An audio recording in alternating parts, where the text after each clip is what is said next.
রাদিয়াল্লাহু তাআলা, আব্দুল্লাহ ইবনে আব্বাস রাদিয়াল্লাহু তাআলা। হুজুরের চাচা হলেন হযরত আব্বাস, ওনার ছেলের নাম হলো হযরত আব্দুল্লাহ, ছেলের নাম হযরত আব্দুল্লাহ। জানার ইজ্জত আল্লাহ এত আলা করেছেন, হুজুর জানার জন্য দোয়া করে বলেছে হিবরুল উম্মাহ, এটা হলো জাতির মেরুদণ্ড। সুবহানাল্লাহ বলে। ওনার লাকাব হলো রাইসুল মুফাসসিরিন, সমস্ত তাফসীর কারকদের সরদার। ওনার লাকাব হলো বাহরুল উলুম, ইলমের দরিয়া ওনাকে বলা হয়।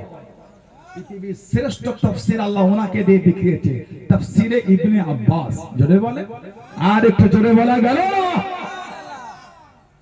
আল্লাহ নবী সাল্লাল্লাহু আলাইহি সাল্লামের নিজের চাচাতো ভাই। হুজুর যেই উটের পিঠে যেতে আল্লাহ নবী ওনাকে ওই উটে উঠিয়ে দিতেন। জোরে বলে, হুজুর যেই উটে যেতে ওনাকে ওই উটে উঠিয়ে দিতেন। এত আদব হুজুরের প্রতি। আল্লাহু আকবার। আল্লাহ নবী কাজায় হাজার সেনে বার হয়ে গেলেন। আল্লাহ নবী হুজুর খানা বানাবেন, হযরত ইবনে আব্বাস রাদিয়াল্লাহু তাআলা আনহু হুজুর বানিয়ে গেলেন। আল্লাহ নবী জিজ্ঞাসা করলেন, আল্লাহ নবী জানতে চাইলেন, ও বাবা ইবনে আব্বাস, কে তোমাকে বললো বাবা আমি নবী হুজুর বানাবো, আমি নবী হুজুর খানা করব?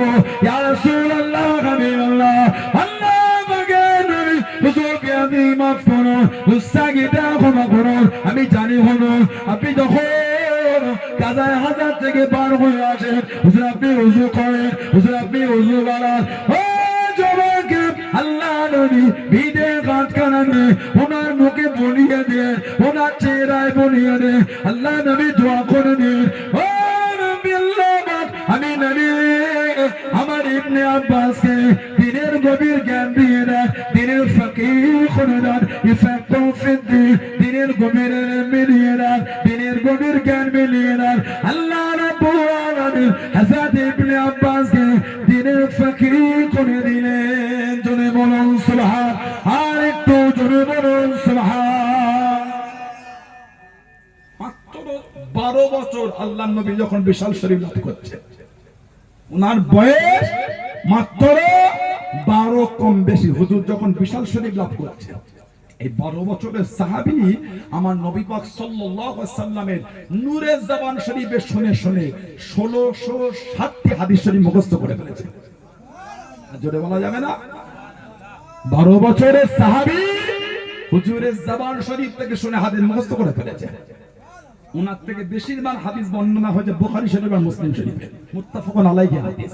হযরত আব্দুল্লাহ ইবনে আব্বাস রাদিয়াল্লাহু তাআলা, বুখারী শরীফে রওয়ায়াত এসেছে, উনি বলছেন আল্লাহ নবী একদিন রাত্রিরে আমাকে হুজুরের বিছানায় নিয়ে ঘুমিয়েছে। সুবহানাল্লাহ বলে, কি নসিব, আল্লাহু আকবার। হুজুর ওনাকে হুজুরের বিছানায় নিয়েছে। গভীর রাত্রিরে হুজুর উঠলে উনি বলছে আমাকে হুজুর উঠিয়ে দিয়েছে। হুজুর ওযু বানালে উনি বলছে আমিও ওযু বানিয়েছি। হুজুর নামাজে দাঁড়াবেন, আমি হুজুরের বাম দিকে দাঁড়িয়ে আছি। আল্লাহর নবী আমার হাতটাকে ধরে টেনে আমার হুজুরের ডান দিকে এনেছে। সুবহানাল্লাহ বললেন না?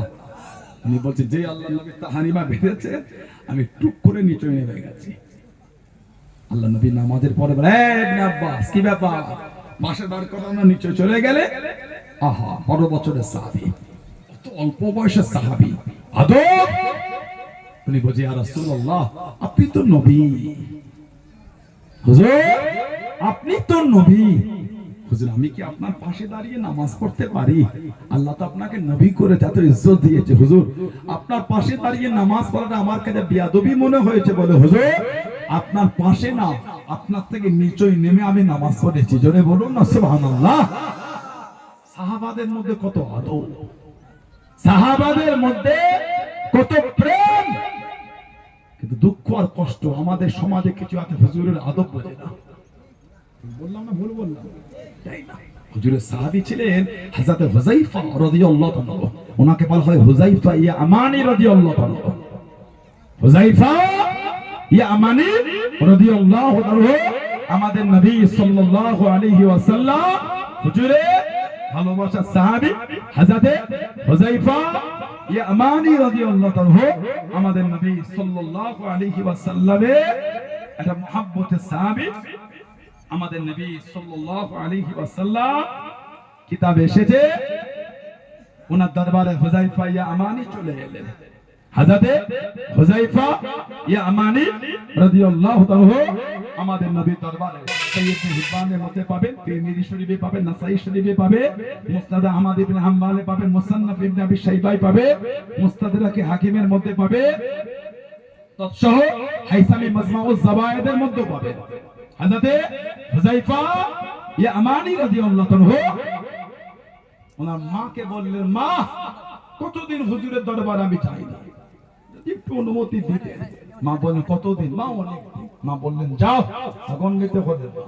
উনি বললেন আম্মা হুজুরের দরবারে যাব, দাইনে আতিয়া নবী সাল্লাল্লাহু আলাইহি ওয়াসাল্লাম ফাউসাল্লি মাহুল মাগরিবা ওয়া আসআলুহু আয়াস্তাগফির লি ওয়া লাকি। আম্মা হুজুরের দরবারে গিয়ে হুজুরের পিছনে মাগরিবের নামাজটা পড়ব আর আমার আর আপনার মাগফিরাতের দোয়াটা চেয়ে আসবো। যারা বলবেন সুবহানাল্লাহ। মাকে বলছে, মা হুজুরের পিছনে নামাজ পড়বো আর আমার আর আপনার মাগফিরাতের দোয়া চাইবো। ফাতাইতু নবী সাল্লাল্লাহু আলাইহি ওয়াসাল্লাম ফাসাল্লাইতু মাহুল মাগরিব। হুজুরের দরবারে এলে আমাদের নবী পাক সাল্লাল্লাহু আলাইহি ওয়াসাল্লাম মাগরিবের নামাজ পড়লে বসে আছেন। হুজুর এই ওঠেন ফাসাল্লা হাত্তা সাল্লা ইশা। হুজুর নামাজ পড়তে পড়তে ইশা হয়ে গেছে। সেদিন হুজুর নামাজ পড়তে পড়তে ইশা হয়ে গেছে। নফল পড়তে পড়তে মাগরিবে পড়ে একটা নামাজ আছে সুন্নাতে জায়েদা, সালাতুল আওয়াবি। সালাতুল আওয়াবি হাদিস শরীফে এসেছে কারোর গুনাহ যদি সমুদ্রের ফেনা পরিমাণও হয়ে যায়,